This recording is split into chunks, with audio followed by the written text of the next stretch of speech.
Buenas tardes o buenos días, según donde estéis. Ah, y también en España, si hay alguien que se haya conectado desde España, estamos encantados de participar y diseñar y implementar esta iniciativa que tuvimos con Paola hace ya un par de meses o tres, porque pensamos que es un tema de alta necesidad y alta demanda, ¿no? Que es ver esta transformación hacia la cronicidad y el reto de la cronicidad avanzada como reto sistémico de todos los servicios, ¿eh? Y esta webinar es como un aperitivo inicial, ¿no? de esta discusión. Para esta discusión, ahora le daré la palabra a Paola Ruiz porque es fruto también de un convenio, de un acuerdo que tenemos desde hace mucho tiempo con la Latinoamericana de Cuidados Paliativos, con quien tenemos una relación muy franca y generosa desde hace muchos años. Y tenemos ponentes que, bueno, habría muchos más, ¿eh? Pero hemos seleccionado unos cuantos ponentes que después presentaremos con un poco más de detalle. A Paola, si quieres comentar en esta breve inicial, esta intervención inicial.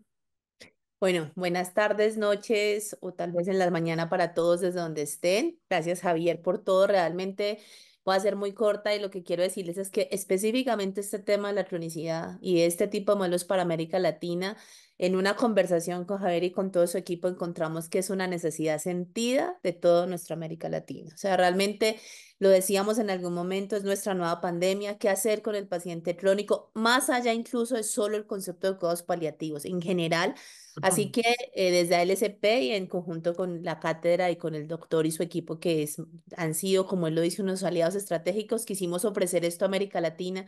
Esperamos que cumpla sus expectativas, esperamos sobre todo poder ayudar a que sigamos creciendo en estos modelos de atención que han sido probados en otras áreas, en otros lugares, en otros, digamos, lugares del mundo y que definitivamente han servido muchísimo. Sean todos muy bienvenidos. Y como dice Javier, podemos tener muchos más expositores latinoamericanos excelentes, pero creo que hoy tenemos una representación bastante importante que van a sacar la cara por toda América Latina, sin lugar a dudas. Bienvenidos. Muchas gracias, Paola. Bueno, la estructura es muy sencilla. Son intervenciones cortas que hemos pedido que sean cortas para que tengáis la oportunidad de poder participar, ¿eh? Y luego, como expertos, pues contestaremos y responderemos a las demandas a vuestros comentarios. Y por esto las intervenciones serán breves, ¿no? Que es esta manera de trabajar más dinámica y más participativa, ¿eh? Y luego tendremos tiempo, precisamente por esta brevedad, para hacer un debate más abierto con respecto a esto. Y también, si tenemos tiempo, presentaremos alguna iniciativa docente que estamos también diseñando para abordar este tema, ¿no? Si me permites, Freddy. Vale, muy bien. Bueno, pues una breve intervención de presentación, de justificación de por qué estamos trabajando este tema con algunos de vosotros ya desde hace muchos años, ¿no? Porque es un tema que nos ha, nos ha interpelado desde hace años, ¿no? Bueno, como decía, estos son los objetivos del taller, es un debate participativos que nos permite, pues, también pulsar vuestras iniciativas y vuestras demandas y compartirlas. Esta es una que pongo siempre, ¿no? De las tipologías distintas de personas que atendemos. Y esta es muy central porque esto nosotros lo empezamos a diseñar con Carlas Blay en el 2008 y se publicó en el 13, pero es este cambio conceptual relevante, ¿no? De cáncer a no cáncer, de pronóstico a pronóstico de vida limitada, de pronóstico terminal, que quiere decir que nuestros servicios y nuestras intervenciones tienen que ser más abiertas, más flexibles, más precoces, más compartidas y más dirigidas a todo el sistema. Con muchos de vosotros también hemos comentado esta idea de que nosotros tenemos que abordar la atención paliativa de toda una población, si somos líderes de cuidados paliativos, no solo de los que acceden a nuestro servicio, ¿no? Y por tanto, es un cambio de perspectiva, fundamentalmente desde los servicios de paliativos, que se han diversificado mucho, ¿eh? O sea que hay una gran riqueza de iniciativas de paliativos, una gran riqueza de ubicaciones de paliativos en todo el sistema, en centros de agudos, en sociosanitarios, en la primaria, etcétera. Y esto es una gran riqueza, de la que estamos orgullosos como desarrollo, pero que requiere este cambio de perspectiva que en el caso de los servicios de paliativos fundamentalmente es un cambio de perspectiva que yo lo resumo diciendo que pasas de tener un servicio que recibe sus pacientes a tener un programa de atención paliativa de toda la población. O sea, a mí, si estoy en un hospital, no me interesa solo que me remitan pacientes, hemos estado trabajando en esto durante años, ¿no?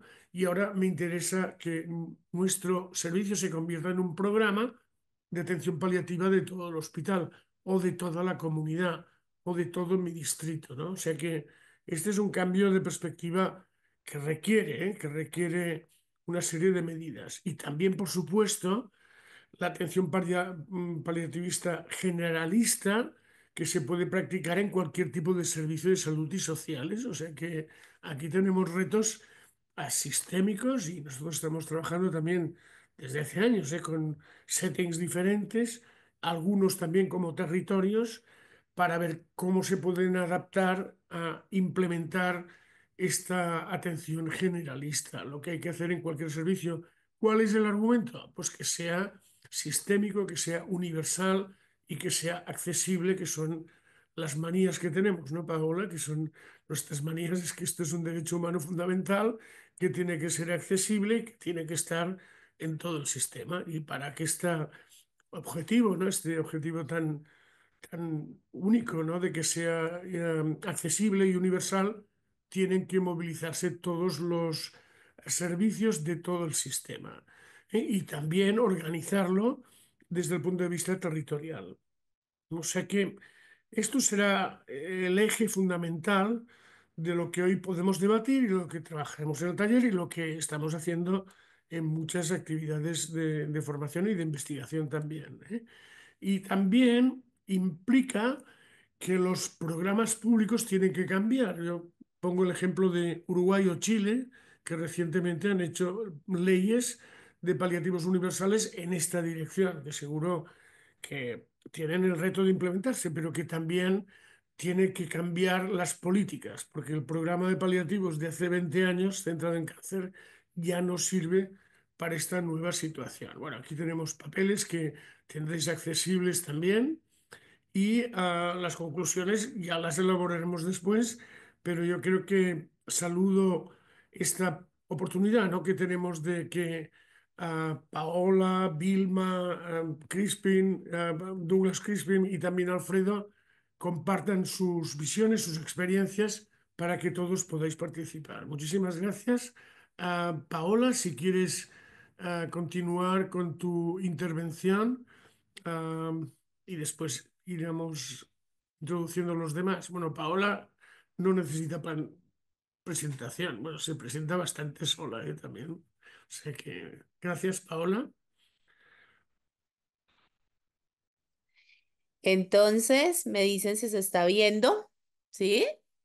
Perfecto. Bueno, gracias a todos. Realmente, bueno, ya me conocen. Tengo a mi cargo la presidencia de la LSP, pero también tengo la gran fortuna de ser geriatra. Y desde la geriatría, que es una especialidad que conoce muy bien la necesidad de cronicidad, quiero en unas 3 diapositivas, muy puntualmente, para ya hacerle la palabra a mis colegas, contarles un poquito por qué surge esto y por qué pensamos que es súper necesario. Y esta foto lo dice. América Latina está envejeciendo. América Latina se enfrenta cada vez más al paciente crónico complejo que no se va a curar y que se queda en el sistema perdido en unos sistemas de salud y unos modelos que realmente ya no saben en un momento determinado cómo acceder o cómo enfrentarse a lo que estos pacientes implican. Y entonces quiero como mostrarles qué está pasando en América Latina, puntos claves. Primero, y aquí un agradecimiento gigante al grupo de Vilma con el doctor Centeno y Atlantes que nos han mostrado con el trabajo, nos han dado pie a la falta de monitoreo y de conocernos desde adentro. O sea, no conocemos nuestras propias necesidades, vamos donde los tomadores de decisiones con de pronto indicadores o realidades que no nos pertenecen y traemos de otros lugares, pero empezamos a trabajar con ellos y en los atlas y con todo lo que se ha hecho desde ALSP, desde Palium y desde todos los equipos de América Latina, entender un poquito qué está pasando con nosotros y qué hemos encontrado. Sistemas muy, digamos, inequitativos. Hay países más adelante que otros, en algunos hay leyes, en otros no, en algunos la cronicidad se reconoce y en otros no. Los datos suelen ser insuficientes y los sistemas de salud además, y sobra decirlo, pero lo estamos viviendo, este es un momento para América Latina de una revolución política impresionante. O sea, todos los países en un porcentaje muy grande estamos viviendo cambios de adentro internos dependiendo de qué política o qué gobierno tengamos en su momento. Y esto también está afectando a estos pacientes de la cronicidad. Entonces, claramente necesitamos modelos de atención que integren al paciente crónico, que lo hagamos visible, que respondan a sus necesidades y que realmente podamos tener una atención diferencial. Ahorita les contaba a Xavier y a los demás compañeros que están acá que en América Latina a todos nos pasa, todos se van a sentir identificados, hacemos programas o planes de cuidados paliativos. Y cuando el paciente está más de un año en este programa o plan, inmediatamente desde los administradores en salud y demás nos empiezan a decir, bueno, es que ya dejó de ser paliativo o es que ya, ¿qué pasó con el paciente que no falleció? Y hay que empezar a explicar, porque es que este no es la idea, o sea, es que la muerte al final de cuentas en un año no es el objetivo, es mantener el paciente en el adecuadamente controlado, es mantener el modelo de atención y es aprender cómo lo hacemos. Y en este sentido, y esta gráfica me encanta, fue una gráfica que hicimos una vez para explicarle a un asegurador en particular por qué trabajar en cronicidad era importante. Y es que esto es lo que pasa. Múltiples consultas a los servicios de urgencias, múltiples recursos de salud probablemente mal utilizados o mal enfocados porque el paciente no está visto de la manera adecuada, barreras y limitaciones para que los pacientes y sus familias accedan al cuidado, pero a veces también cuidados que no son los más adecuados. Entonces sufre el sistema de salud, sufre el paciente, sufre las familias, sufrimos los trabajadores de la salud y los que trabajamos en esto, y es por eso que tenemos una sentida necesidad de encontrar un camino. Claramente estamos en un contexto de cuidados paliativos, es claro, pero también dar un paso más allá y entender que muchas veces este paciente crónico que no se va a curar y que está en el medio del sistema es una necesidad. Entonces, con Javier un día, en una sesión en el Congreso reciente de CEPAL y con todo el equipo, nos dijimos ¿qué vamos a hacer para América Latina? ¿Cuál sería el camino? Y entendimos que hay muchos, pero que uno de los caminos importante es crear, digamos, es algo como lo que vamos a hacer, este tipo de encuentros académicos en donde quienes ya han avanzado mucho más en esto y conociendo la realidad latinoamericana y acompañados de latinoamericanos nos puedan dar y mostrar qué podemos hacer para modelar ejemplos, modelos de atención, programas que respondan a esta necesidad. Y realmente creo yo es la motivación desde la LSP, la mía propia, la de todo el equipo y creo yo que la de todos los que hoy nos acompañan, que América Latina realmente tenga cuidados paliativos de calidad, de atención y de cara al paciente crónico complejo, que realmente es a lo que nos estamos viendo enfrentados. Gracias. Muchísimas gracias, Paola. Bueno, y la brevedad y esta capacidad de síntesis también se agradecen para que podamos, estamos estimulando desde el chat que la gente participe, que haya preguntas, que haya contribuciones. Vilma, buenas tardes. Hola, buenas tardes, ¿cómo están todos? Un gusto estar aquí, muchas gracias por la invitación y voy a contar un poquito desde Argentina qué es lo que particularmente veo como necesidad y como realidad, ¿no? O sea, la diferencia entre lo que hace falta y lo que está sucediendo en Argentina ahora mismo. Entonces, bueno. Mi primera pregunta para esta breve intervención es cuál es la situación, ¿no? de los servicios en Argentina ante la cronicidad avanzada. Y quiero contar que nosotros en la Argentina ahora mismo tenemos unos 584 servicios especializados de cuidados paliativos, de los cuales 513 son de adultos, 59 de niños y 12 mixtos. Y digo este dato porque es un dato nuevo, inédito todavía, que sale del observatorio justamente global que estamos ahora evaluando todos los países, y hay un incremento importante de equipos con respecto al Atlas del 2020, del relevamiento de hace 5 años, con lo cual esto es algo bueno para la Argentina. Tengamos en cuenta que hay bastantes equipos de niños, cosa que también hay que no olvidarse que también hay cuidados paliativos para los niños que son con enfermedades crónicas también, o sea, también voy a hacerle lugar a eso. Esto da una cantidad de 1,3 servicios por 100.000 habitantes, lo cual es un número menor que lo que recomienda la EAPC, que recomienda 2 servicios cada 100.000 habitantes, uno de domicilio y uno hospitalario de esos 2. En Argentina tenemos 1,3, es un número que está mejorando, pero el problema es que estos servicios de cuidados paliativos especializados, muy consolidados en muchos casos de muchos años, no están integrados los que son domiciliarios con los que son hospitalarios, la mayoría son hospitalarios y están en las grandes ciudades, no están integrados para garantizar cuidados continuos, mucho menos pensados desde una necesidad de cronicidad. Y esto es algo a modificar, porque esto siguen aumentando los equipos hospitalarios sofisticados, incluso con muy buenas capacitaciones digo, para pacientes complejos, pero no están integrados en la atención primaria o en redes de atención. En la ciudad de Buenos Aires, ya en el año 2016, nosotros publicamos que 1 de cada 3 pacientes con enfermedades crónicas y avanzadas podría morir en el próximo año y tenía necesidades de cuidados paliativos. Este es un screening que hicimos en la ciudad con el NECPAL y vimos que realmente el sistema está preparado para los pacientes agudos. Sin embargo, un 33% de los pacientes que están ingresados en los hospitales son enfermos crónicos avanzados y con necesidades paliativas, que por supuesto no están cubiertas, y esta es la gran necesidad. Existe en la Argentina ya desde el año 2022 una ley de cuidados paliativos que está parcialmente reglamentada, que sí contempla el tema de la cronicidad avanzada en su texto y en su espíritu, pero esa ley no tiene financiamiento. Hubo un plan de cuidados paliativos del Instituto Nacional del Cáncer que hace una semana fue cerrado en la Argentina y desmantelado el programa de cuidados paliativos del instituto, que estaba el instituto desde el año 2010 creado, y el programa de cuidados paliativos desde el año 2016, si mal no recuerdo. Es decir, que la situación es realmente de crisis en este momento. Y si bien los cuidados paliativos están incluidos en las prestaciones del programa médico obligatorio, garantizando su cobertura, es algo absolutamente nominal, pero que en lo concreto hay muchísimas necesidades.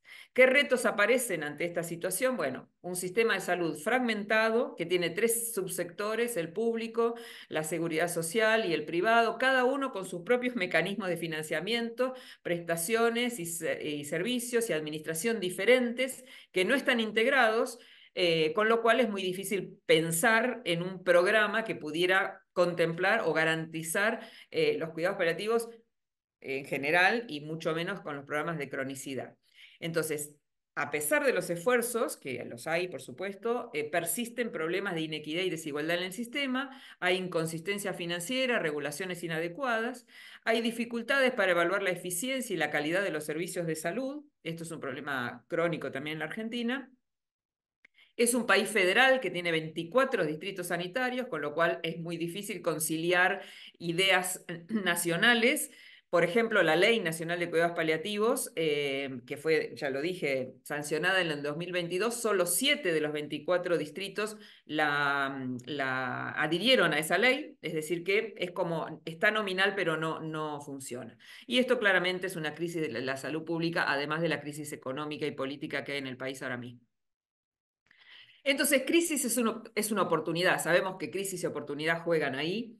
Voy a mencionar algo en el que Xavier conoce bien, porque hace algunos años también asesoró mucho, y esta es la página del gobierno del Ministerio de Salud de la provincia de Río Negro, donde aparece, esta es la página, por eso la puse ahí: atención paliativa y cronicidad avanzada. Esta es una provincia de la Patagonia Argentina, es una provincia muy grande, en donde existen 36 hospitales.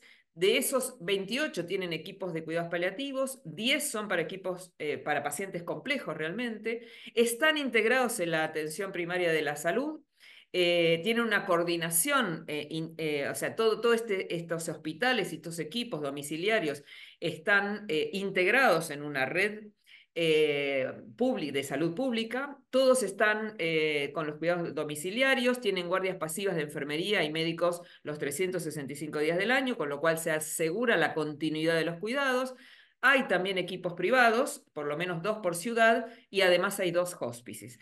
Esto que permite que haya una posibilidad de implementar un programa en la cronicidad, y de hecho no es solo nominal acá la cuestión, pero debo decir que es la única provincia que tiene esta mentalidad y este soporte desde hace ya muchos años. Ellos empezaron como en el año 2005, por ahí, si mal no recuerdo, con un programa de capacitación fuerte a todos los equipos y después de muchos intentos y muchos avances, hoy tienen este programa que es bastante modelo comparado con otras áreas del país y con todos los retos que implica todas esas fragmentaciones que hay de los sistemas. Para terminar, menciono lo que ya mencionó Xavier de las 11P para integrar con éxito los cuidados paliativos, que esto es un documento de la OPS que está disponible y todos los pueden bajar de internet. Y lo que quiero decir, no voy a leer todos los principios, pero lo que quiero decir es que estas son pautas de planificación que podemos seguir, que podemos inspirarnos en ellas, que no hay que inventar la rueda de nuevo, que ya está inventada, y podemos ir a ver qué podemos aplicar en nuestros distritos a partir de identificar todos estos gaps que tenemos. Bueno, muchas gracias. Podemos seguir con las preguntas luego. Perfecto, perfecto, Vilma. Bueno, después comentaremos porque tanto Paola como Vilma habéis tenido experiencias, ¿sí? También habrá que pensar también en las barreras y dificultades que plantea esto, ¿no? No solo la fragmentación, sino incluso las internas, ¿no? Ah, Douglas Crispin, bueno, encantados de tenerte a bordo, porque es la primera vez que tenemos la oportunidad de que participes en una actividad, ¿no? Con nosotros y nos estamos muy ilusionados con tu participación. Boa tarde. Obrigado. Boa tarde, professor. Graças por a invitação a todos. Feliz por rever, estar com a professora Vilma e com você. Já hemos tenido uma experiência no passado com el outro curso En el e máster, graças sí. por e el máster e por poder falar mais de Brasil. Graças, Paula, também por la invitação e por estar com vocês. Brasil, bueno, en Brasil, nosotros tenemos un sistema de salud formado por tres unidades, siendo que las dos mayores son la unidad pública y la unidad privada suplementaria, pero también hay una interfase del privado con el público, que es los servicios que prestan servicios privados para la red pública en Brasil. Nuestro sistema se llama Sistema Único de Salud, SUS, y es un sistema universal de salud en toda la Federación Brasileña. Y en Brasil el tema con el envejecimiento está como presente en toda Latinoamérica, con la expectativa por 33 millones de adultos mayores, 16% de la población, esto que se espera en 20-25% hasta 2050, personas mayores. Alrededor de 8,5 millones de brasileños necesitan otra persona que le cuide, o sea, un cuidador, y mucho se habla con la prevalencia de las enfermedades crónicas, que no es algo solamente de Brasil, pero hay un destaque para las enfermedades en que la gente se cambia con la funcionalidad muy baja. Siempre que hay alguien con la funcionalidad muy baja, tenemos un problema porque otra persona estará por ahí dedicando su tiempo a cuidarla. Entonces los cuidadores ya son un problema porque es algo que no es solamente de salud, pero también social en Brasil. Tenemos aproximadamente 99.000 muertes anuales por accidentes vasculares y con discapacidad constante, mantenida en 50% las personas que alguna tasa de discapacidad. Y en estos un percentual menor, pero mucha gente se cambia preso a una cama y con necesidad de un cuidador. Eso implica directamente el cuidado paliativo en una forma más crónica, como ha explicado Paola y también profesora Vilma, porque si no se hace una interfase entre el social, entre todas las redes y multimodalidades para cuidado, no se va a tener cuidado paliativo de verdad y tampoco se va a poder hacerlo solamente con especialistas para un país enorme como el Brasil. Pero tenemos buenas noticias porque el último año ha sido muy especial con la aprobación de la Política Nacional de los Cuidados Paliativos con financiación.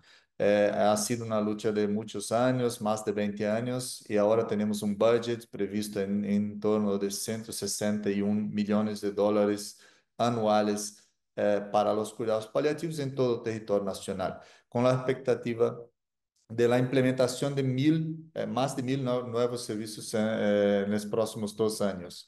Y eso es muy interesante porque hoy nosotros, diferente a Argentina, tenemos solamente 234 servicios y la mayoría de estos servicios son servicios hospitalarios, siendo que la mayoría de la demanda de cuidados paliativos está fuera del hospital. Nosotros tenemos aquí varias políticas que cuidan de la cronicidad, pero también, como ha dicho profesora Vilma, muchas desconectadas entre sí y desconectadas de los cuidados paliativos. Tenemos una crisis también en el sector privado, porque tenemos las seguridades de salud, como lo pongo ahí en esta balanza abajo, que cada vez más caro con los procedimientos, la gente sale del sector privado para el sector público o quiere incrementar el precio del sector privado y también en el sector privado un conflicto de interés muy grande que genera este encarecimiento terapéutico muy grande. Hoy nosotros tenemos como la sinistralidad más de 90% del recurso privado de salud es gasto. Por eso solamente vamos a conseguir salir con modelos inovadores. Y en Brasil hoy lo que más se discute son los modelos de transición integrada de cuidado con pilares muy claros.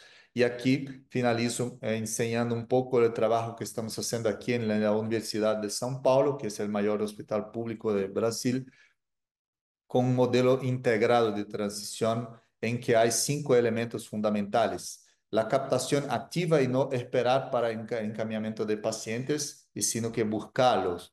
Los planos terapéuticos gerenciados y no simplemente abiertos. El entrenamiento de los cuidadores desde el inicio del tratamiento y no esperar cuando está cerca de salir del hospital, de la deshospitalización. Entonces, aquí consideramos todos los cuidadores como alumnos dentro de las instituciones intra y extrahospitalarias. Un sector muy nuevo que es el sector de integración en red, en que estamos proponiendo que todos los hospitales tengan aquí médicos de familia y un equipo con servicio social, enfermaje, dedicado solamente a integrar lo intra con extra hospitalaria. Y está siendo una experiencia buenísima, ya tenemos el primer paper submetido. Y por último, que los hospitales integrados con la red extrahospitalaria también tengan responsabilidad y esto puede ser monitorado con indicadores claros, con acompañamiento después de la salida del paciente. O sea, no existe más hospital y extrahospital, sino que una línea de cuidado integrada que debe ser de compartimiento de responsabilidad en todos y que mucho podremos hablar más posteriormente. Finalizo invitando a todos para nuestro Congreso Latinoamericano organizado junto con nuestra doctora Paola en São Paulo. Estará ahí en marzo de 2026. São Paulo espera a todos ustedes para no solamente un país muy maravilloso, pero un congreso maravilloso. Gracias. Muchas gracias, Douglas. Bueno, excelente. Esta última intervención me ha parecido muy interesante, también por la titulación, ¿no? De integrado, de a la transición, ¿no? Porque el concepto de transición, transición conceptual, pero también las transiciones evolutivas son un hecho esencial, ¿no? Pero también las transiciones entre servicios son momentos de especial vulnerabilidad, ¿no? Que también después igual puedes concretar algunas acciones que dentro de un sistema fragmentado, por lo menos integran algunas de las fases, ¿no? Algunas de las fases evolutivas. Muchísimas gracias. Bueno, Gracias. después ya podrás intervenir seguro y habrá preguntas con respecto a lo que has dicho.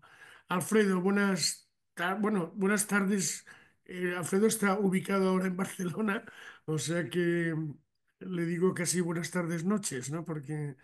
pero bueno, es de origen bueno, trabaja en Chile, pero no es de origen chileno. Sí. Buenas tardes, gracias Alfredo. Alfredo es también alumno de nuestro programa de Fellows, que ya anuncio que se volverá a convocar dentro de unas semanas, el programa de Fellows, am, que estamos ahora pues, desarrollando ya con 4 personas. Muy bien, Alfredo, muchas gracias.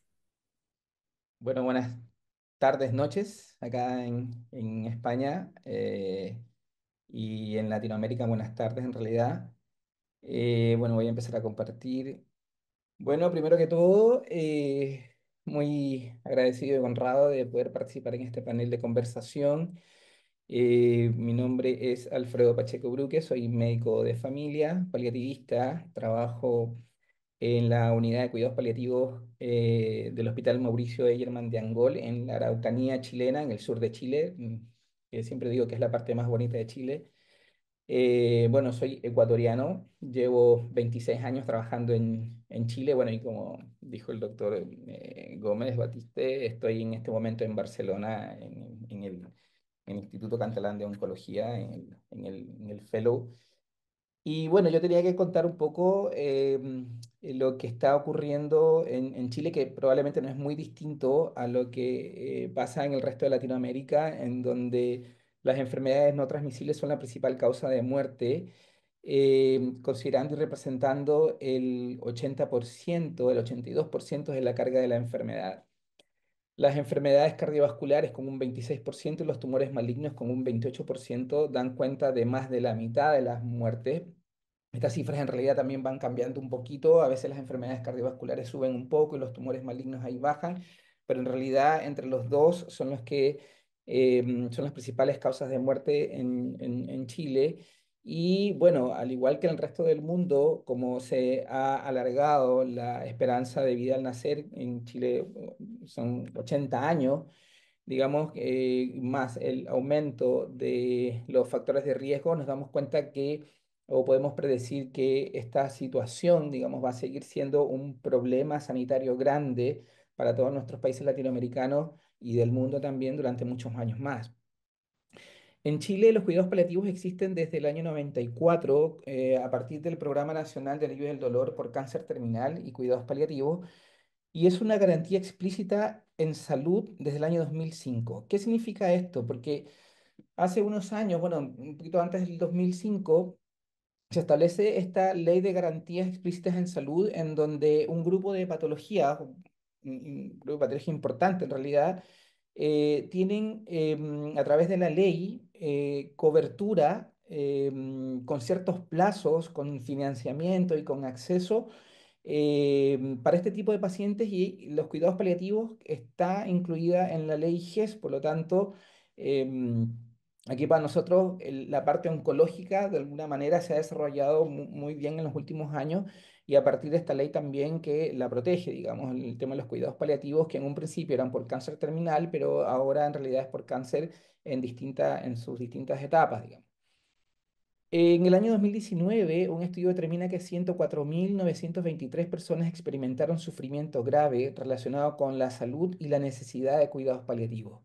56% correspondían a personas con enfermedades no oncológicas.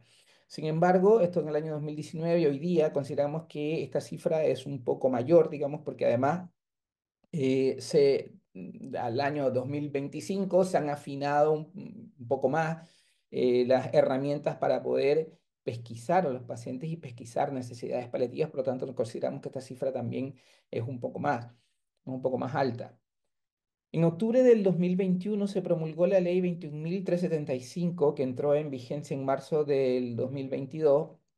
Y esta ley es súper importante porque consagra los cuidados paliativos y los derechos de las personas que padecen enfermedades terminales o graves, separando un poco, digamos, de la parte oncológica, que ya tiene su cobertura a través del GES o esta ley de garantía explícita de salud, y esta otra ley se hace cargo de las enfermedades terminales graves, y es la ley de cuidados paliativos universales. En el año 2023 se hace la encuesta nacional de salud, que es una encuesta que se hace cada ciertos años en Chile, y se toman muestras de hogares a lo largo de las distintas comunas del país. Se toma una muestra de 1.400 hogares en donde se hacen preguntas como, por ejemplo, usted o alguien de su hogar fue diagnosticado por un médico por enfermedades crónicas como diabetes, cáncer, hipertensión, etcétera. Y esto dio como resultado que el 45% de los hogares tiene algún integrante con alguna enfermedad crónica. Entonces estamos hablando de casi de la mitad de los hogares en Chile tienen algún integrante con alguna enfermedad crónica, de las cuales la diabetes mellitus es la principal, la hipertensión arterial, el cáncer, la depresión, obesidad, etcétera. Veamos cómo pasamos esto. Bueno, si hablamos de retos y dificultades, el Ministerio de Salud en el año 2021 definió que existían 136 unidades de cuidados paliativos en el sistema público. Sin embargo, en ese mismo año, en el Observatorio de la Universidad Católica censó un poco más de 200 unidades entre las públicas y las privadas. Y en realidad estas están dispersas en todo Chile en los distintos niveles de atención. Hay algunas que están en atención primaria y otras que están en los hospitales, pero la gran mayoría son cuidados paliativos hospitalarios. Las dificultades, bueno, como en toda Latinoamérica, tenemos que enfrentar siempre el tema de las determinantes sociales, en donde la dispersión geográfica, pues ustedes ven el mapa, Chile es un país que es súper extenso, súper largo, digamos, y angosto, y muchas personas tienen muchas dificultades de poder llegar físicamente a una posta de salud, a un centro de salud familiar o un hospital para poder recibir alguna prestación. Además, el tema de la pobreza, el nivel sociocultural y educacional diverso, pero además, estas unidades de cuidados paliativos también son súper diversas en todo Chile, porque si bien hay una normativa que puede regular la formación de las unidades de cuidados paliativos, en realidad no todas tienen, por ejemplo, la misma cantidad de profesionales, la misma cantidad de prestaciones, los mismos tipos de fármacos o la misma cantidad de fármacos. Entonces, por lo tanto, la atención paliativa también es distinta dependiendo de en qué lugar uno se encuentra en Chile. Cuando se crea el tema de la ley de cuidados paliativos universales, lo primero que fue uno de los grandes retos y dificultades que se presentaron fue redefinir el enfoque y la misión de las unidades de cuidados paliativos que ya existían, que básicamente estaban orientadas al tratamiento de los pacientes oncológicos. Entonces, por lo tanto, hacerse cargo de este otro tipo de pacientes ya fue un reto importantísimo, con la adaptación de protocolos y guías clínicas, en lo cual llevó muchísimo trabajo a nivel de paneles de expertos que se reunieron a lo largo de todo Chile y trabajando en conjunto con las sociedades científicas y el Ministerio de Salud. La coordinación entre los distintos niveles de atención, es decir, si bien ya hay algún vínculo de trabajo con la atención primaria, sin embargo, desde las unidades de cuidados paliativos para tratar además este tipo de pacientes, sí obligaba y sigue obligando a que exista una mejor coordinación entre la atención secundaria, terciaria y la atención primaria. Había que hacer una redistribución de recursos humanos y la carga laboral porque muchos de estos funcionarios que estaban trabajando ya tuvieron que hacerse cargo además de un programa nuevo, a pesar de que este programa a través de la ley, ¿verdad? Tiene un financiamiento importantísimo para recursos humanos, para movilización, para fármacos. Sin embargo, obviamente que la contratación de recursos humanos no siempre es fácil y había que muchas veces reorganizar las jornadas laborales para que los mismos equipos sanitarios se hagan cargo de este nuevo programa. La capacitación a los equipos de cuidados paliativos fue un gran desafío. Todavía seguimos, digamos, participando en la capacitación de los equipos sanitarios a lo largo de todo el país. Han habido muchísimos cursos, congresos, webinars, de todo tipo, digamos, tanto las universidades como las sociedades científicas han participado mucho en esto.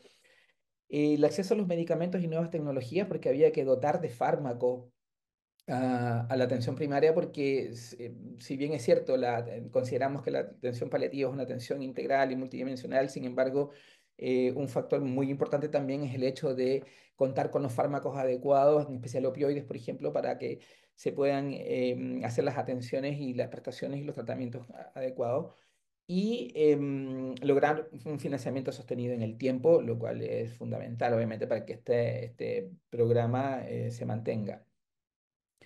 Si bien es cierto, como decía Vilma, ya hay mucho, hay muchas recomendaciones, digamos, para poder mejorar o implementar. Esta disparidad en toda América Latina hace que evidentemente no siempre los recursos estén a la mano, pero sí consideramos que es fundamental diseñar un modelo de atención específico para personas con enfermedades crónicas avanzadas y diferenciarlos un poco de la parte oncológica, porque si bien la parte oncológica, la atención paliativa probablemente puede ser similar desde lo clínico, pero desde el ámbito de la gestión y financiamiento y organización, sí requiere tener una diferenciación de la parte oncológica, que ya tiene un respaldo, que ya tiene también muchos años de experiencia. Entonces, por lo tanto, aquí amerita dedicarle un poco más de especificidad a este campo. Definir indicadores de cronicidad avanzada, es decir, determinar cuándo y cómo un paciente con una enfermedad crónica avanzada debe ser ingresado a una unidad de cuidados paliativos. Como hablábamos, igualmente diseñar un buen plan de capacitación, un buen plan de dotación de fármacos a la atención primaria, básicamente porque son las personas que conocen a su población. La atención primaria son los equipos que están en el territorio y por lo tanto son los que más cercanos tienen al conocimiento de lo que le ocurre a su población y tienen un mejor diagnóstico todavía. Por lo tanto, son los que se van a hacer cargo en conjunto también con los equipos paliativos hospitalarios.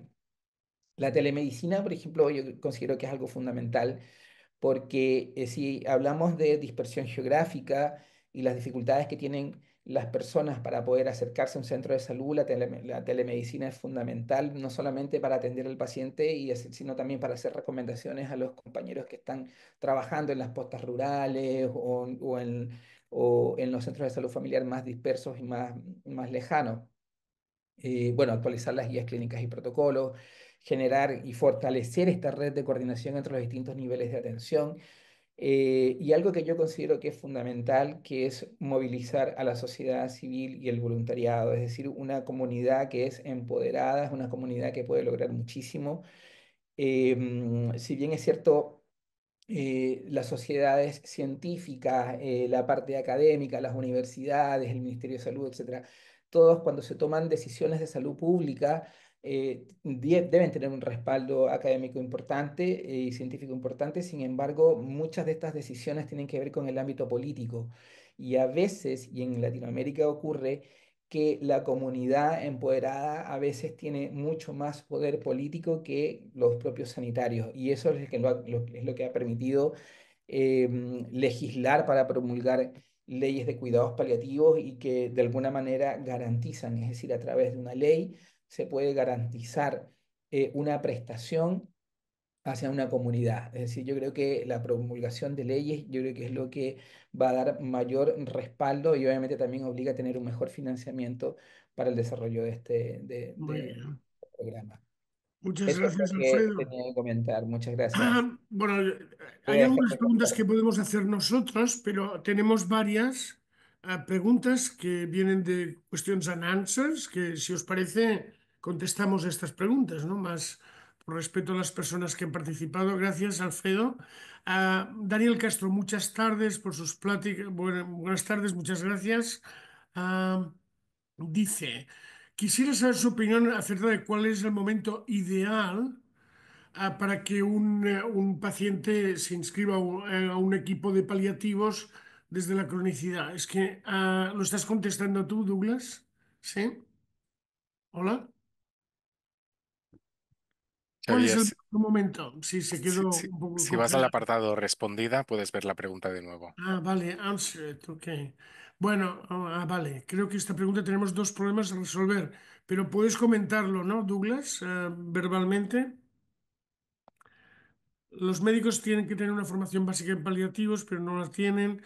Deberían ser derivados con dos criterios: el sufrimiento no controlado, el pronóstico de la muerte y sin capacitación adecuada se tiende a utilizar los especialistas de manera más precoz. Bueno, pues esto son las respuestas que veo que tiene problemas de conexión, ¿eh?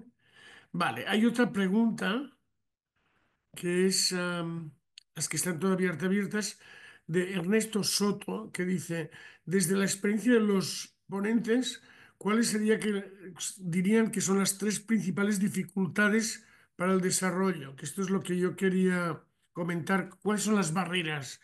Ah, primero, las barreras dentro de los cuidados paliativos también, porque con Vilma tuvimos alguna experiencia, ¿te acuerdas?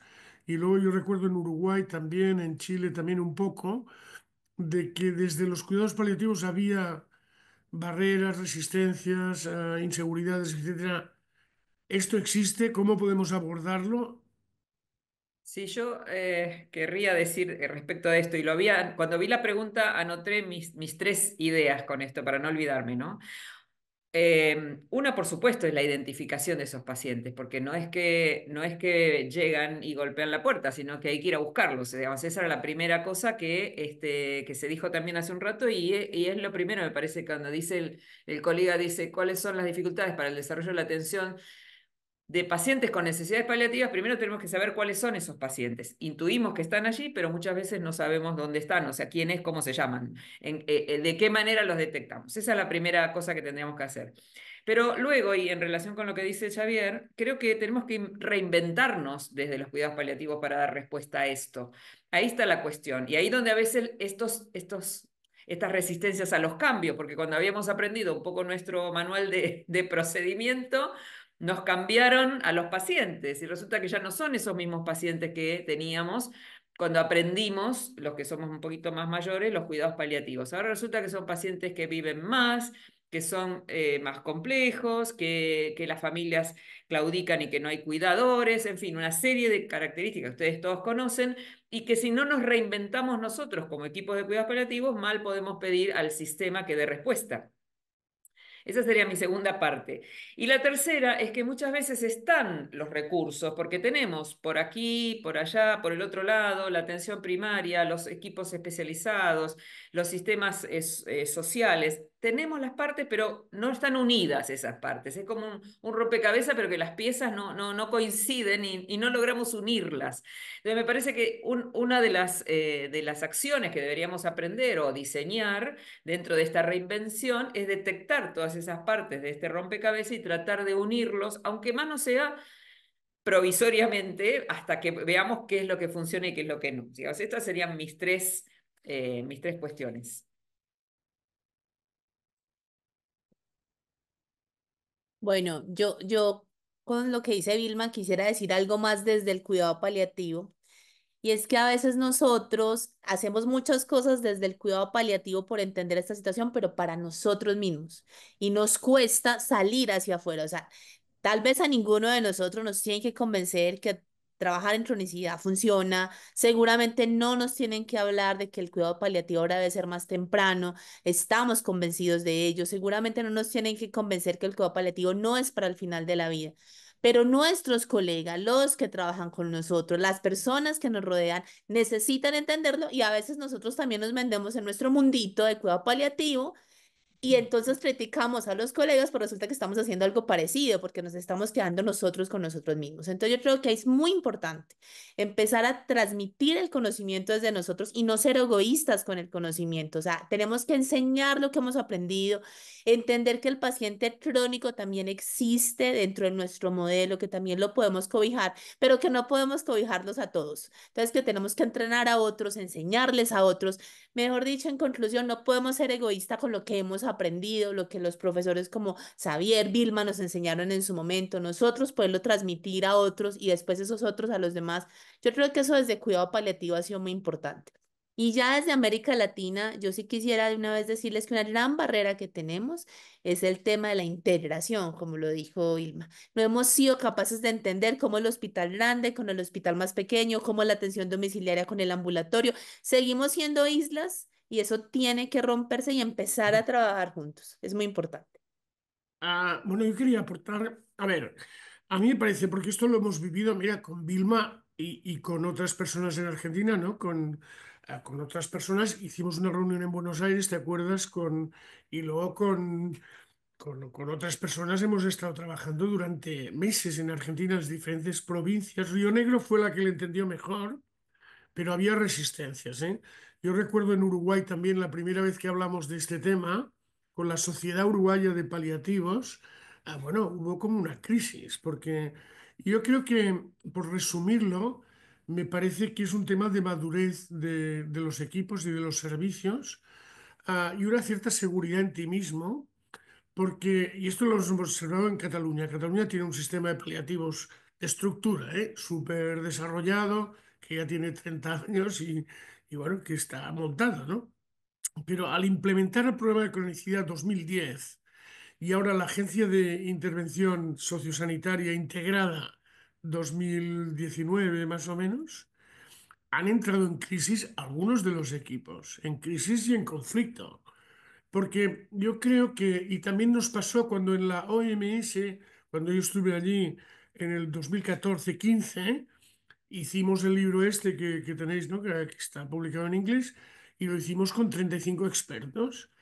Y algunos estaban realmente escandalizados por el hecho de que pudiera desaparecer paliativos, ¿no? No digo nombres, pero los que eran más... Y yo creo que al revés, me parece que es un signo de madurez, pero es verdad, hay una pregunta de qué quiere decir reinventar. Reinventar quiere decir que yo he estado trabajando muy confortablemente en mi espacio de confort, ¿no? Tengo que abrir la ventana, identificar otros pacientes y modelos de intervención distintos. Este es el reinvento, ¿no? Que creo que pregunta una persona que en el chat. Es reinventar el servicio para abrirlo a la comunidad y saber intervenir. Pero es verdad que no está del todo resuelto. También tenemos que admitir que es un tema de transición. Estamos generando una nueva transición de policies. O sea, las transiciones de pacientes, ¿sabes esto que hemos ido publicando? Pues hay una transición evolutiva de los servicios y de las políticas. Y aunque haya top-down, por ejemplo, ahora en Cataluña hay top-down, ¿no? Porque está el Jordi Blas dando caña todo el día con el proyecto y tal. También lo hizo Carles Blay en el 2010 y desde la cátedra hemos estado de think tank, ¿eh? O sea, hemos estado, digamos, pariendo toda la argumentación, ¿no? Y la formación de esto, pero es verdad que si no tienes mucha seguridad, sufres mucho y no te sabes adaptar. Y yo creo que esta es la transformación. Y finalmente, yo creo que, bueno, en la diapositiva y en el taller lo podremos trabajar, ¿no, Pablo? Que hemos hablado de decir, bueno, yo soy un servicio de paliativos que está receptivo, pues tengo que cambiar a programa. Que un programa, la diferencia entre un programa y un servicio, que es conceptual, es el programa se dedica a poblaciones, el servicio se dedica a clientes que le remiten. Es una diferencia fundamental. O sea, y esto está pasando con los EAPs de la Caixa también, Vilma, tú que ahora estás un poco colaborando con algunas cosas. Bueno, el EAPS es un referente de la atención psicosocial en una población. No es un servicio, es un programa. Claro, este es un cambio mental para el cual el elemento más esencial, crítico, es el liderazgo. O sea, tenemos que conseguir liderazgos de servicios de paliativos, de líderes y personas capaces de tener esta visión poblacional, salir de su servicio, de su zona de confort y aceptar esta indefinición, porque es verdad que hay incertidumbre, ¿eh? Porque ahora en Cataluña hay muchas iniciativas y hay un follón en algunos sitios. Alfredo, tú ya lo verás, o sea, hay follón porque en un mismo distrito hay los de paliativos domiciliarios, unas enfermeras transversales que son gestoras de caso, unos médicos de familia que se han transformado, porque también se han transformado los médicos de familia que han hecho el máster de paliativos y saben igual que los del equipo domiciliario. Y entonces, bueno, esto tenemos que aceptar que genera, bueno, unas ciertas disfunciones, etcétera, pero es un cambio fascinante, ¿eh? Que yo creo que en el que nosotros tenemos que tener la oportunidad de ser líderes del conocimiento de esto. Alfredo ha pedido, perdón, ahora me he entusiasmado, pero claro. Sí, no, yo planteando un poco lo mismo, en términos de que, y lo que comentaba Paola un poco, en que nosotros llevamos muchos años haciendo cuidados paliativos oncológicos y nos enfrentamos a este desafío que es un muy lindo desafío, hacerse cargo de la cronicidad, porque en definitiva también nos ha tocado aprender de esto, ¿no es cierto? Como usted comentaba hace un rato, hay que hacerse cargo nuevamente desde paliativos a las demencias, a las enfermedades pulmonares, a las enfermedades cardíacas, a las enfermedades neurológicas, cosa que probablemente las unidades de cuidados paliativos no estábamos acostumbradas porque llevábamos con mucha comodidad viendo pacientes oncológicos. Entonces, este desafío realmente también tiene que ser un desafío colaborativo y además de mostrar un poco lo que sabemos, adaptarlo a nuestro territorio y además pienso que la atención primaria es un aliado espectacular para nosotros los que hacemos cuidados paliativos en hospitalarios, digamos. Entonces, por lo tanto, son nuestros aliados, son las personas en las cuales nosotros también tenemos que confiar, ¿verdad? Porque nos cuesta de pronto, pensamos que nosotros somos los que sabemos, pero en realidad quienes más conocen a las personas en su territorio es la atención primaria. Entonces, yo creo que este desafío es muy bonito y realmente es algo que tenemos que hacernos cargo, definitivamente. Sí, yo quiero agregar algo. No se te escucha, Xavier. No, decía que hay manos levantadas, pero acaba, Bill. Sí, Sigue, solo sigue. es esto que tiene un poco que ver con lo que decían y también con algunas de las cosas que estoy leyendo en las interesantes preguntas que hay. Sí. Una es que en los que estamos trabajando en paliativos nos estamos dedicando siempre a la asistencia, por supuesto, a la docencia que es tan necesaria y a la investigación cuando queda tiempo, ¿no? Pero es una mesa que tiene tres patas y le falta la cuarta, que es la de la gestión. Y si nosotros no incorporamos elementos de gestión dentro de nuestra práctica cotidiana, no vamos a lograr esas transformaciones, porque la gestión hace que las cosas sean posibles, o sea, gestionar es hacer que las cosas sucedan. Y si nosotros no tenemos esas habilidades y competencias en gestión, nos va a costar mucho, esto nos va a parecer muy, muy terrible salir del servicio e ir a un programa, y bueno, ¿y cómo lo hago? Pero eso porque tenemos que también tener herramientas, aunque sea básicas de gestión, para poder reinventarnos. Eso es lo que digo que nos falta porque estamos muy tapados de trabajo. En general, digo, en Latinoamérica esto sucede con la asistencia y la docencia que la ponemos en algún lugar. La investigación cuesta muchísimo, pero la gestión casi que no existe en nuestros programas de formación y nuestro ejercicio. Entonces, si nos dedicamos a la asistencia, también nos tenemos que dedicar una parte, aunque sea a la gestión. Y eso para poder ver todas estas reinvenciones que estamos diciendo. Bueno, eso creo que es lo que... Sí, yo creo que precisamente el enfoque que queríamos darle con Paola, a todos los procesos formativos como este taller que estamos pensando para final de este mes, va en esta dirección, ¿no? Porque es capacitar a la gente para hacer esta reflexión y también para implementarla, ¿no? Porque ya digo que hay muchas dudas, ¿no? Con respecto, hay equipos de paliativos que piensan que no podrán asumir más trabajo si además incorporan a los enfermos crónicos avanzados, ¿no? Porque hay equipos de paliativos que les falta formación también o les falta capacidad de negociar con otros servicios, porque Alfredo ha comentado la primaria en Chile, ¿no? Que es una alianza, estoy de acuerdo en España también, pero también hay temas corporativos que a veces generan conflictos. O sea que no es fácil, generar un servicio, cambiarlo de servicio a programa. Y hay gente que no tiene capacidad para hacerlo, sencillamente, que no, también faltan, igual que el líder, que también hay otra pregunta, y acabo con esto para darle la palabra a Douglas.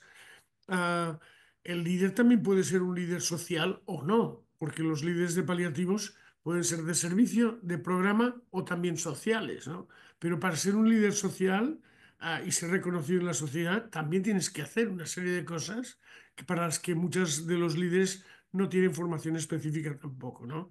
Porque de esta capacidad de salir del servicio para convertir un programa que es en tu reunión con el gerente, no le pides más camas, sino que le pides cómo implementar un programa de paliativos en todo su hospital, que es un role-playing que haremos en el taller, ¿no? Espero que es, bueno, qué explicarle a un gerente de un hospital para que entienda el concepto de programa, ¿no? Porque sus reuniones son para tener más camas, ¿no? Digo, no, no, no son más camas, es más enfermos bien atendidos, ¿no?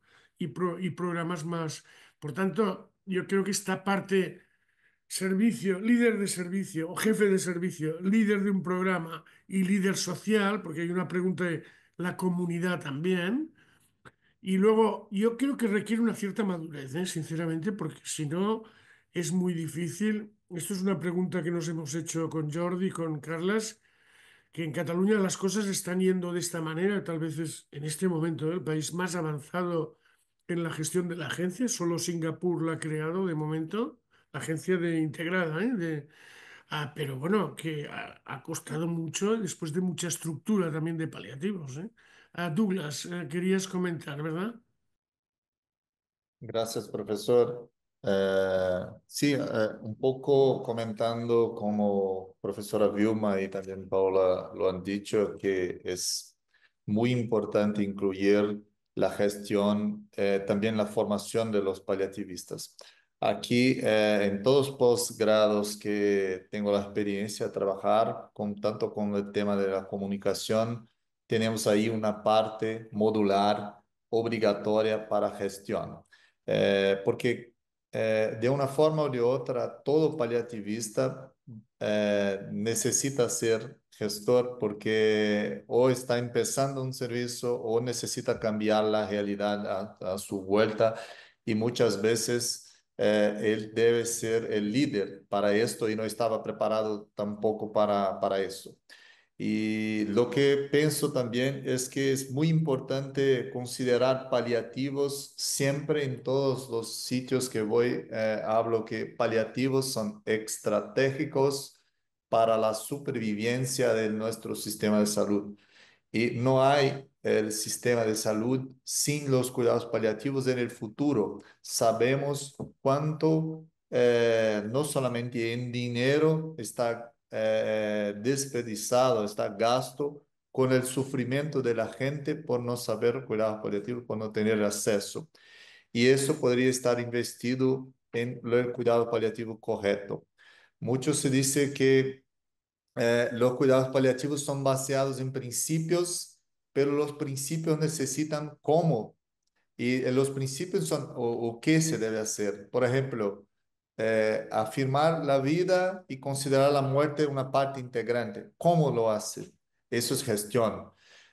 Controlar los síntomas, pero ¿cómo? Porque si un médico está entrenado a controlar el dolor de una manera y el otro de otra manera, no vamos a conseguir a medir. Y entonces no sabemos qué es suceso y qué es fracaso. Por eso la gestión es muy importante y los congratulo que están discutiendo este tema en este panel. Gracias. Ah, Paula, has levantado la mano, ¿verdad? Sí, con lo que todos han dicho y leyendo en el chat, yo quería pegar todo esto que estamos hablando de la gestión a un concepto que preguntan allí, porque estuvimos mucho tiempo entre la interdisciplinaridad o la multidisciplinaridad, cuál de los dos, a dónde nos movemos. Pero entonces, para entender lo que pasa en América Latina, es que nosotros hablamos de cuidado paliativo oncológico, no oncológico, muy bien lo dijo Xavier, lo dijo Alfredo. Pero resulta que la realidad nuestra es que llegan oncológicos, llega el paciente y en el mismo paciente hay EPOC, falla cardíaca, cáncer y todas las anteriores.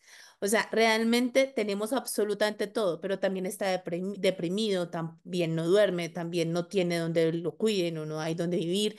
Entonces, ahora el concepto que en América Latina estamos tratando de, digamos, de abarcar es el concepto de la transdisciplinariedad. O sea, trabajamos en equipos pero no en un equipo aislado. Entonces, tengo nutricionista, tengo psicólogo, tengo trabajador social y todos vayan y hagan su trabajo. Tampoco vaya y haga su trabajo y cuéntemelo, sino trabajamos en equipo y lo que yo hago impacta el trabajo del otro. O sea, yo como especialista, mi trabajo impacta el trabajo del psicólogo, del trabajador social, del gestor en salud. Entonces, digamos que eso es supremamente importante empezarlo a entender, porque de una manera u otra también hacemos gestión todo el tiempo dentro de nuestros propios equipos. Y yo quería como hacer ese relacionamiento de lo que estamos viviendo ahora, que sé que es en todas partes, pero en América Latina cada vez más enfermos y más enfermedades en condición avanzada en la misma persona y en el mismo grupo familiar. Y eso es muy importante. Sí, bueno, totalmente de acuerdo. Yo creo la epidemiología es esta, la epidemiología, ¿no? Entonces, ah, hay algunos comentarios, bueno, que habla, por ejemplo, en el chat de los cuidados paliativos no solo hospitalarios, sino también en residencias. Bueno, en España hay 380.000 camas de centros residenciales de mayores, con una prevalencia de personas NECPAL positivas del 68%, a dolor 83,9%, ¿no? Y múltiples patologías en un sistema que también está devastado desde el punto de vista también de la reputación, de la financiación, de no encontrar personal y tal, ¿no? O sea que hay settings, hay especiales settings en España también, pero yo creo que esto acabará en América Latina también con el envejecimiento y las dificultades de las familias, ¿no? Para desarrollar una atención en el domicilio.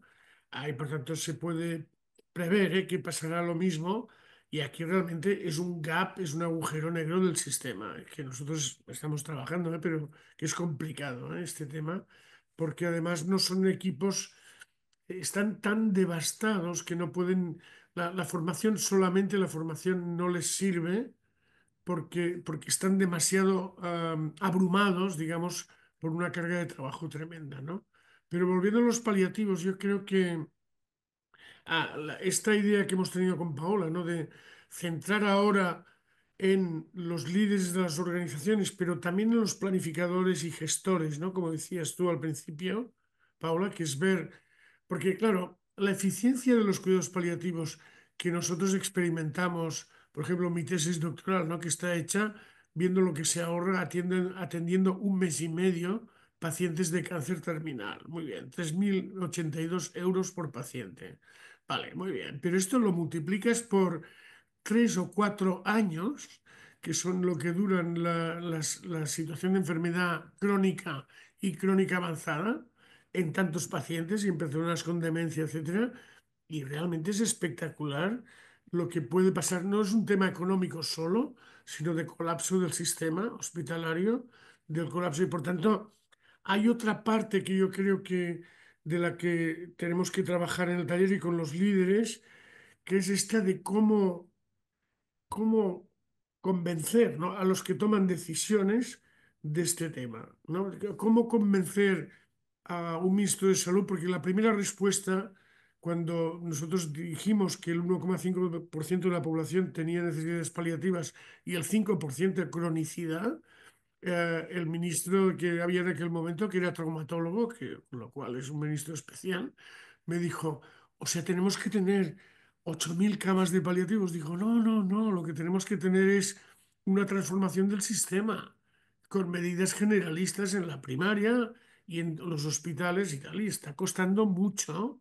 Ahí hay barreras para la atención paliativa generalista, que yo creo que esto es un tema de long term, que tardará mucho en implementarse en España también, porque, a ver, Vilma, tú conoces bastante España ahora y fuera de Cataluña el tema de cronicidad avanzada yo no lo veo tampoco desarrollado de una manera sistemática. Nosotros ahora tenemos resultados, los últimos no nos los quería poner aquí, pero ya los trabajaremos, que ya más de la mitad de los pacientes que son identificados por la atención primaria.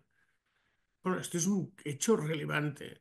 Son identificados 60% de no cáncer y 40% de cáncer, y los identificados en la primaria tienen una mortalidad del 40% al año. O sea que estamos identificando con una mediana de supervivencia de 1 año, algo más de 1 año, pacientes en la primaria. Es un resultado espectacular, ¿no? Que yo creo que muestra un poco también la obsesión que tenemos de que alguno de vosotros lo ha comentado, la necesidad de documentar, porque tal vez una de las cosas que podemos proponer, ¿no? A los equipos es también hacer estudios de intervención que muestren también, no solo hagan aflorar la epidemiología, sino también los resultados de una intervención precoz. Porque yo creo que también necesitamos evidencia de que lo que estamos haciendo tiene impacto en el sistema en general, ¿eh? ¿Algún comentario más? A ver, voy siguiendo. Sí, yo quiero también comentar algo en relación con lo que pasó un poco rápido, esto del compromiso, el involucramiento de la comunidad, que vos mencionaste porque Sí, estaba sí. también dicho por ahí.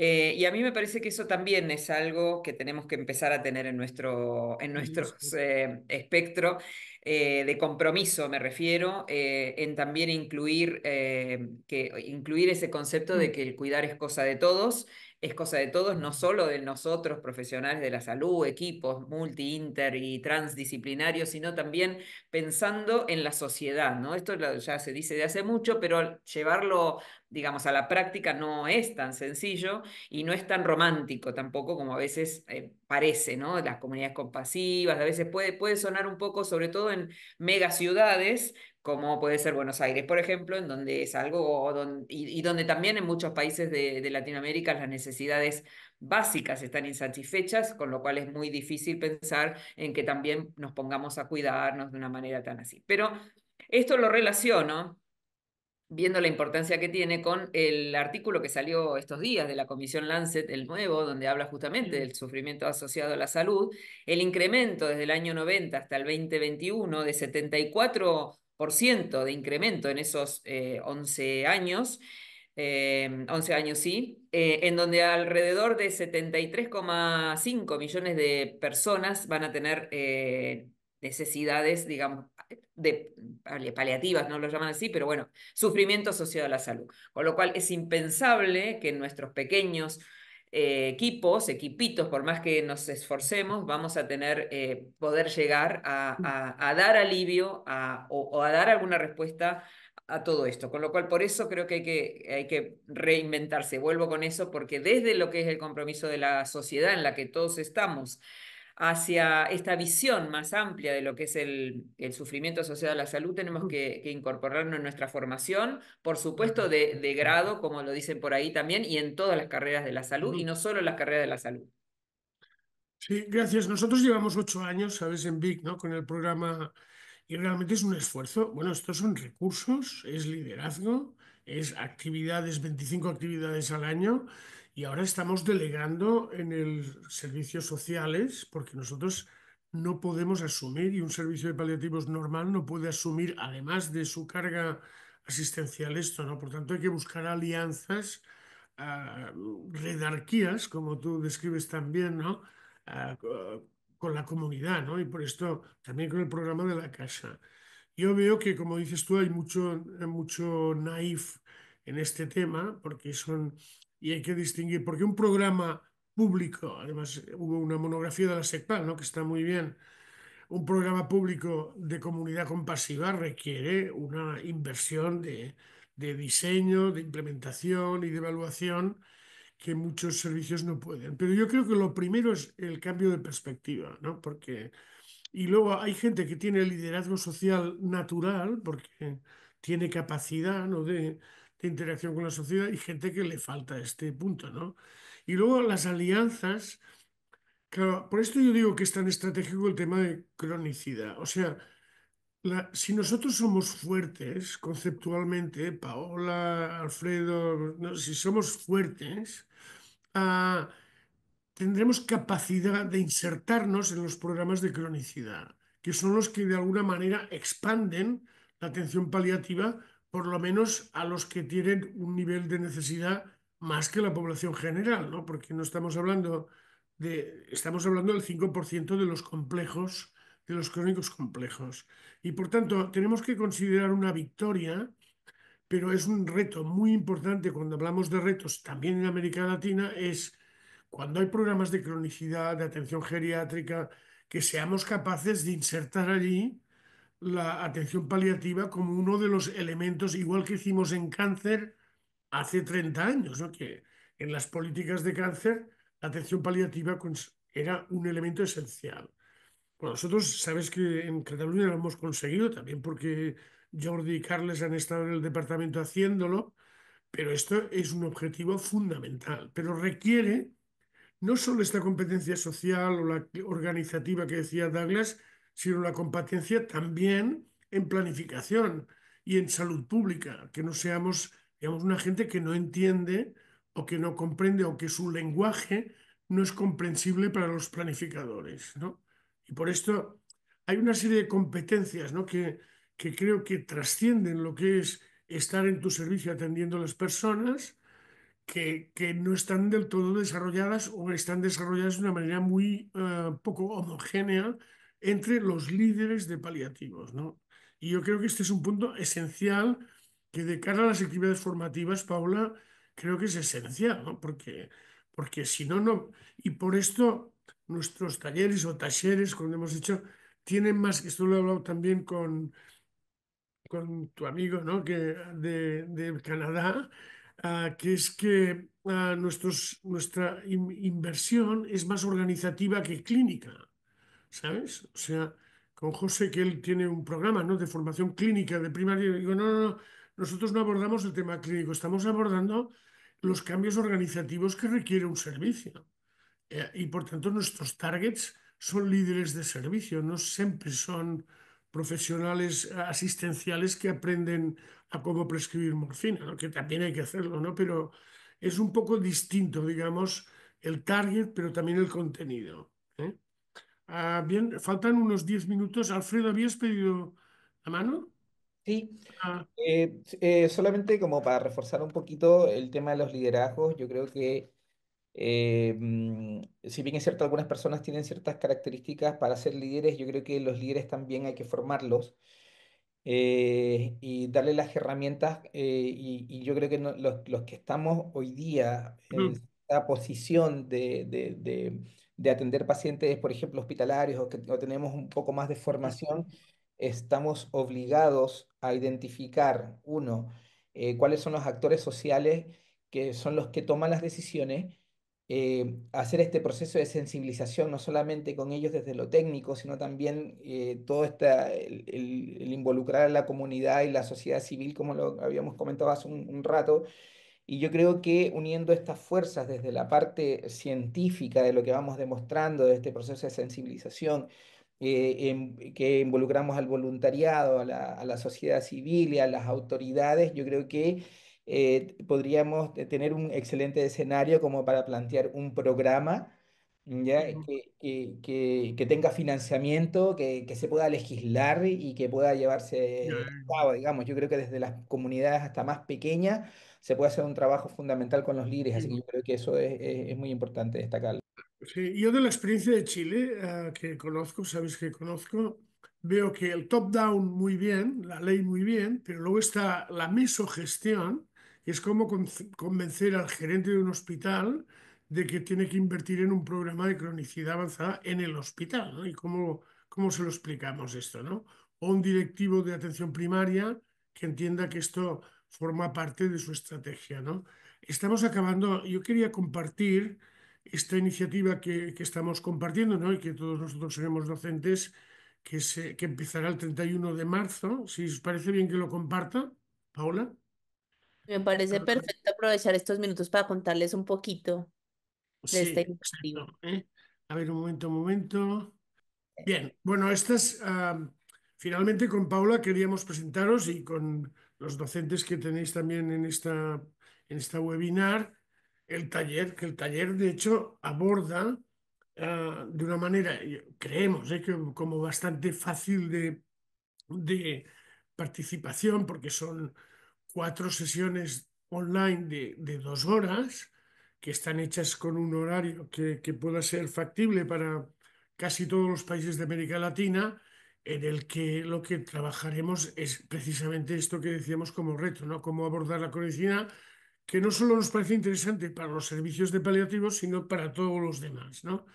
Este taller nace desde hace muchos años en un taller que hemos hecho repetidas ocasiones y que en este caso lo adaptamos también a la situación de América Latina y, por supuesto, justificado, ¿no? Porque por esta necesidad de también capacitación en la manera de atender. O sea que los participantes serán 40-50 aproximadamente, pero podemos aceptar más y estaremos trabajando de una manera más o menos lineal en responder a esta serie de preguntas. También nos parece interesante, por esto creo que es bueno que la gente que tenga interés ya se inscriba, porque haríamos una encuesta previa y después nos comprometeríamos, Paola, a hacer un seguimiento de las mejoras, porque esto es poco frecuente, ¿no? En las actividades pero una vez se ha impartido el curso y las personas en el curso han aprovechado esta iniciativa con tutores como todos nosotros para desarrollar una propuesta, también nos comprometemos a hacer un seguimiento, bueno, que no puede ser exhaustivo presencial, bueno, depende de dónde sea, no estaría mal, pero quiero decir que será un seguimiento que sí que nos comprometemos a hacerlo después, ¿no? O sea que yo creo que hay una actividad sincrónica que ya comentaremos, pero están muchas de estas actividades que son paralelas, previas y posteriores, ¿eh? O sea que, vaya, os esperamos aquí. También hay bonificaciones de la LPC, pero nosotros somos bastante generosos, ¿no, Paola? En general, Sí, es decir, total. y intermitentemente honestos y creemos que, bueno, que realmente responde a muchos de los dilemas que hemos planteado aquí, ¿no? Que creo que surgen muy centrado en esta capacidad de transformación, ¿no? Paula, si quieres comentarlo. Y yo quisiera decirles que como latinoamericana es una oportunidad valiosa de entender y este tema de que podamos dar un seguimiento, así no sea tan cercano, pero desde la virtualidad y tener profesores como Vilma, como Alfredo, como Douglas, que tienen la experiencia de países latinoamericanos, es una gran ventaja para poder adaptarnos a estas necesidades. Y creo que muchas de las preguntas que leía en el chat, la mayoría tratamos de contestarlas, algunas pues se quedan, van a ser realmente, se van a dar respuesta en este proceso, en este curso, y lo van a poder, lo más importante es hacerlo de manera dinámica. A medida que hacen el curso, lo van a poder ir elaborando en sus lugares, nos van a poder hacer las preguntas, las dudas que tienen de lo que han surgido, van a poder ir a hablar con el gerente y nos van a poder contar en la próxima clase cómo les fue mal, no tan bien, muy mal, como haya sido. Digamos que esto es una ventaja muy grande de este modelamiento que hicimos. Un role-playing de reunión con el gerente está muy bien, ¿eh? Es que en Perfecto. estos casos yo me pongo de gerente normalmente duro.